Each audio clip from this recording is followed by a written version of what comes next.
స్వచ్ఛందంగా కూడా వివిధ ప్రజాప్రతినిధులు కావచ్చు, అధికారులు కావచ్చు, మనసున్నటువంటి మహారాజులు కావచ్చు, అలాంటి వాళ్ళు కూడా ఇక్కడ ఇలాంటి వాళ్లకు ఒక చేదోడు వాదోడుగా ఉండాలి.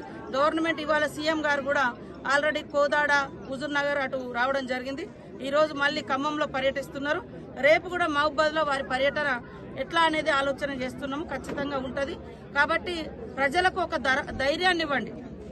ఇక్కడటువంటి యువత గాని, అధికారులు గాని, లేకుంటే మనసున్నటువంటి ఇక్కడ ప్రజలు ఉంటారు. ఒకరికొకరు తోడు. పాపం ఇల్లంతా తడిసిపోయింది. గవర్నమెంట్ ఇస్తాం మేము, ఖచ్చితంగా నెల 2 నెలలు పడుతుంది. కానీ అప్పటిదాకా వాళ్ళకు తలదాచుకునే విధంగా ఖచ్చితంగా ఒకరికొకరు తోడుగా ఉండాలి, మానవత్వాన్ని చాటుకోవాలని కూడా మేము అందరికీ తెలియజేస్తా ఉన్నాం. తప్పకుండా అన్ని రకాలుగా గవర్నమెంట్ ఉంటుంది, ఆదుకుంటుంది. చెరువు రిపేర్ చేస్తాం. ఆ కెనాల్ ఏదైతే అంత మేకలు పోయింది, ఆటోలు పోయినాయి, తర్వాత ట్రాక్టర్లు పోయినాయి, బైకులు పోయినాయి, ఇవన్నీ కూడా వరదలలో కొట్టుకుపోయినాయి. ఇవన్నింటినీ కూడా ప్రభుత్వము